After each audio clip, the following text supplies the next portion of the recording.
photographers, I have a secret that I've been keeping from you. Now it's time to come clean. I don't like LUTs. I don't need LUTs. I don't do LUTs. Isn't that crazy? Can I be a real video maker and be LUT-free? Yes, and so can you. You can hand tune your video footage, which gives you way more control and is considerably easier than it sounds. But let me say, this is not advice that colorists working in a professional environment will find useful. Their original footage is better. It may be from a camera that records RAW format, and the look that they're trying to achieve may be specific to the movie. Using a LUT gives them a head start and consistency. But this is for you and I, enthusiasts who'd like to improve their videos taken with consumer and enthusiast cameras. So let's take 10 minutes and I'll show you how I do. And first, I hate the word LUT. Sounds ugly.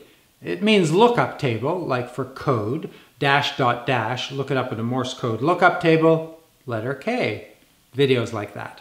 Lots of tiny bits of data and bits of video data recorded with a specific setting, like SLog, SLog, VLog, FLog, need to be decoded. So a lookup table turns the log compressed footage into a more pleasing, viewable image. Now, the scene you're watching was taken with the Sony a6300, using a custom white balance, a shutter of 1/60th, aperture 4.5, and ISO of 800. And I set up picture profile 1 with gamma at Cine 2, color mode pro, saturation -2, and detail level -4. Those settings are available on many late model Sony cameras. And those settings provide the softer look that I prefer for my videos. It's not quite so contrasty with more subtle colors than is usual in the TV video space. And color profiles come with various terms. Manufacturers have not agreed on a common lexicon, but most cameras have the ability to adjust the contrast, the color saturation, and the sharpness. This enables you to create a custom color profile to your liking. And I encourage you to experiment until you find the settings that please you. And there's no right or wrong here. It's personal taste. Let's switch over to SLog using the default options Sony provides with Picture Profile 7. It's one of the presets, but each picture profile has literally dozens of settings with millions of possible combinations. But what's making the difference here is the gamma setting. This is Sony's logarithmic response curve called SLog2. That curve creates an image where the dynamic range is compressed. Compressing the midtones enables the camera to capture an extended dynamic range. On the a6300, using SLog2 expands the dynamic range from 7 or 8 stops to 11 or 12.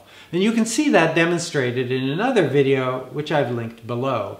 But even with the best recording settings, or recording on an external recorder, using SLog is lossy compression. And this is what SLog footage looks like from the camera, which is why you need a LUT or my hand-rolled solution.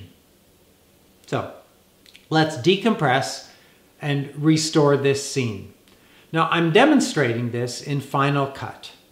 In the Inspector panel, select Settings and choose the Sony SLog2 LUT. Yuck. Undo. So, let's go manual and handcraft this. Final Cut has just upgraded the native color tools in release 10.4, but I'm familiar with Color Finale, which is what I use to make the color adjustments. Add it to the clip, open the controls, and add a color wheel adjustment. You'll find similar tools in other NLEs, nonlinear video editors.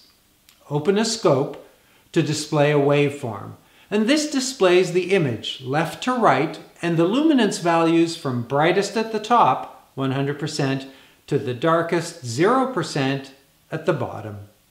Now, I'm going to go back and show you the scene from the start of this video, and the look that they're trying to achieve may be specific. The values displayed on the scope are the ones that the zebra refers to. For broadcast video, anything over 100% is out of spec. what we called broadcast legal back in the day. Most NLEs have a filter to keep your image legal or broadcast safe. It's not so much of an issue if you're producing for the web. And these days, the few broadcasters who still send out signals over the air will have similar filters built into their transmission equipment. I use Color Finale to make these kinds of adjustments for just about everything I shoot. Just a little fine-tuning, because my computer screen and these color tools are better than what I can do and see in camera. But I do try to get the look I want in camera as much as I can, and I use the log settings only when the extreme range of light in a scene demands it. For example, if I turn around and shoot with my back to the window with all that exterior light, I have a choice. I can blow out the exterior light or use SLog to try and keep it usable. But that will be at the expense of my skin and other midtones, which lose definition. Now we're shooting with SLog 2, which has forced the ISO to 6400, but I've left the aperture at 4.5. Now, I don't believe that using log makes my footage look better, mostly because the compressed and processed footage coming from the camera already leaves little leeway for adjustment. Using log squashes the dynamic range further, and I'm supposed to hope that I can retrieve it later. Well, compression put that data on a train and it's left the station. I may change my mind when I get a camera that can shoot RAW, but for the moment, that is out of my budget. So let me show you how I do. Using the color wheel panel in Color Finale, I adjust the white balance, and unless it's really off, pointing the eyedropper at a bright white object is usually sufficient. Then skin tones, and adjust the midpoint until there is shade that looks right, which for my skin usually ends up to be about 70%. Then I bring the black level down to 0. To my eye, an image without black looks washed out. And the white level up. While TV images are often pushed to use the whole 100%, I'm not so stuck on having bright whites. Now finally, the saturation slider. I want the colors to be realistic, but not dazzling. Done. Easy. And to my mind, better than the LUT. I can hear some of you sputtering and going for a comment, and yes, maybe my exposure isn't optimal for using a LUT. The standard exposure tools don't really provide sufficient guidance. Some trial and error is needed. Or you can use a waveform. There's one on the Shogun that I'm using to get a clearer sense of the information that's being recorded.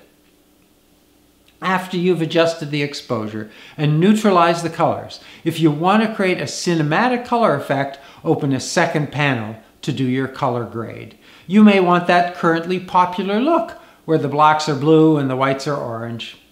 Up to you. Color Finale and Final Cut have tools to copy settings to other clips and to manage a group of clips together, should I want to make changes later. Now all that works great with a single camera. In the advanced class, we shoot with 2 cameras, and to match them, let me introduce my friend, the DSC Labs Chroma Dumont chart. And of course, a chart can be useful for a single camera. For 2, it's a must-have. Now make sure that both cameras are using the same settings, particularly white balance, which we set as 4500 Kelvin. And start the same way, this time using the eyedropper on a white area on the chart. That X in the middle of the waveform should be a perfect cross, with the mid-gray pretty close to the 50% mark. Adjust the black level to 0-ish, keep the white level just under 100. I'm going to flip over to the vector scope for color. Fully saturated colors on color bars, remember those? Fall exactly into the little boxes. The less saturated colors here won't, but they should tend in the same direction. And the line on the left side about 10 o'clock, that's the guideline for white skin tones. Check back and forth at the image and at the scopes to make sure you've got the image you want and the cameras are looking the same. Variations in lighting and cameras mean you may wish to do a little fine-tuning, but the chart makes it simple. All right, back to the settings I used in the opening. And here are the takeaways. You don't need LUTs. Shooting log doesn't make your footage look better. do use color tools to adjust your image. And remember, there's no right or wrong here, it's personal taste.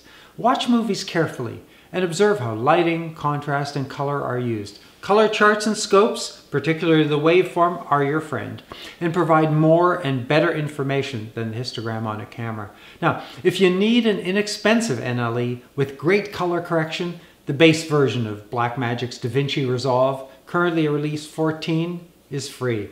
I hope this helps. Please like, question, comment, and subscribe.